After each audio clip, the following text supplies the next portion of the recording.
Welcome to the SEO.co Search Engine Optimization Podcast. Digital marketing essentials and next level tactics. From offsite and on-site optimization to persuasive selling and everything in between. You'll learn actionable tips on what it takes to outright and outrank your competition.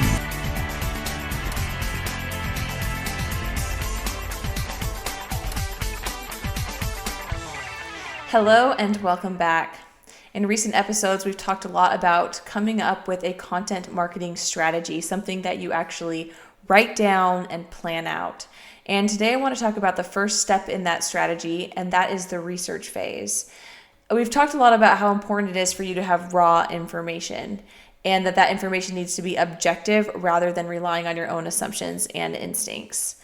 And so this research phase is the stage of the process you'll use to get that information. There are several types of research that you'll need to perform, each with their own challenges and tactics. Your end goal is to walk away with enough raw material and data to inform your strategic decisions. So let's take a look at some of the most important research areas. The first I want to talk about is market research. So market research is what you'll use to identify and understand your target audience. Your target audience will be the ones reading your content, supporting it through social sharing, and eventually becoming customers. Hopefully you already have a solid idea of who your target audience is, but don't make any assumptions yet. Take your time evaluating different demographics and how they might relate to your brand. There are several ways that you can do this. For example, you can rely on government-drawn census data to learn more about the buying habits and dispositions of your key demographics and the demographics that you may not have previously considered. Or you can leverage recent industry studies on market research companies to dig deeper into more specific information. But one of the best ways to capture information on your target market is through surveys, which you can create and distribute easily using a tool like Typeform. You can ask whatever questions you want and hopefully get some honest answers to fuel your campaign planning. There are many pieces of information that you'll need to look for here, including more specific demographic information. For example, what is your customer's education level, family life, and preferred level of socialization? You're also going to want to find out their content preferences, including topics, mediums, and news outlets, and their buying habits. Like, how long is the sales cycle? How much information do they need before they buy something? You'll also need to pay attention to what types of devices your target audience is going to be using. For the most part, you'll find that there's a great diversity here.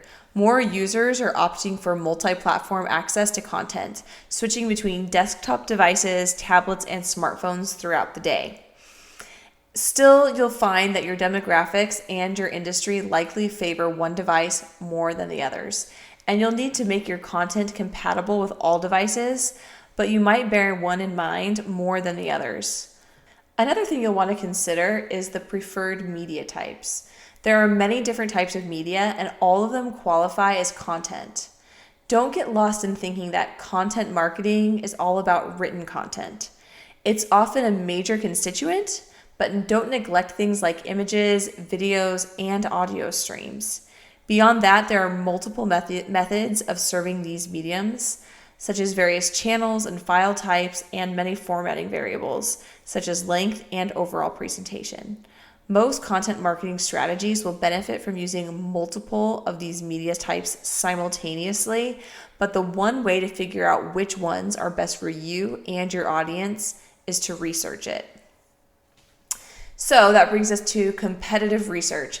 Competitive research adds another layer of sophistication to your research phase. So far, you've been researching what audience segments you'll be focusing on and what types of content they might like to see. And this is all good information, but it's all theoretical.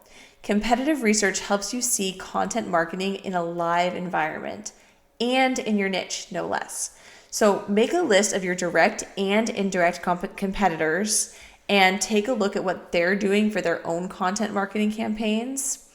For example, do they have a discernible content strategy? What types of content are they producing? How have these types changed over the years? How are users responding to them?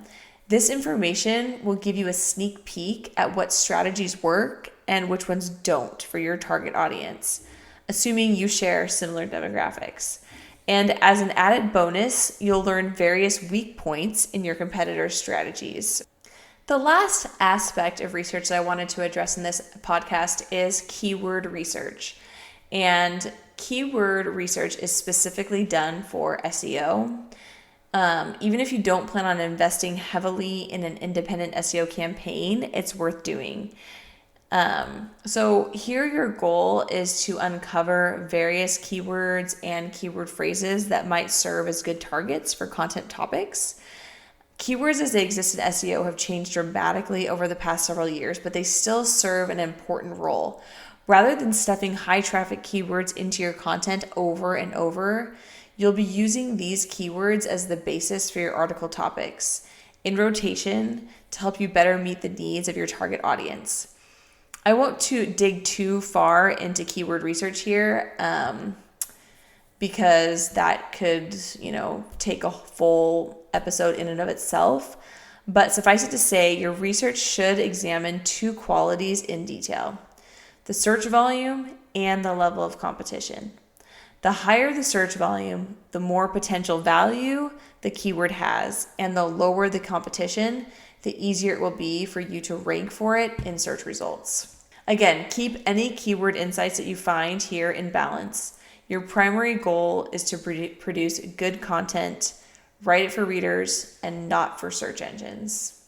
So that is it for today. That is the information on how you can prepare to research as you put together your content marketing strategy. Hope this information was helpful. Thank you for joining us on the SEO.co podcast. We appreciate your time. Be sure to rate, review, and subscribe to the show, and visit SEO.co for more resources based on today's topic, as well as access to more podcast episodes to help you improve your site's long-term SEO success.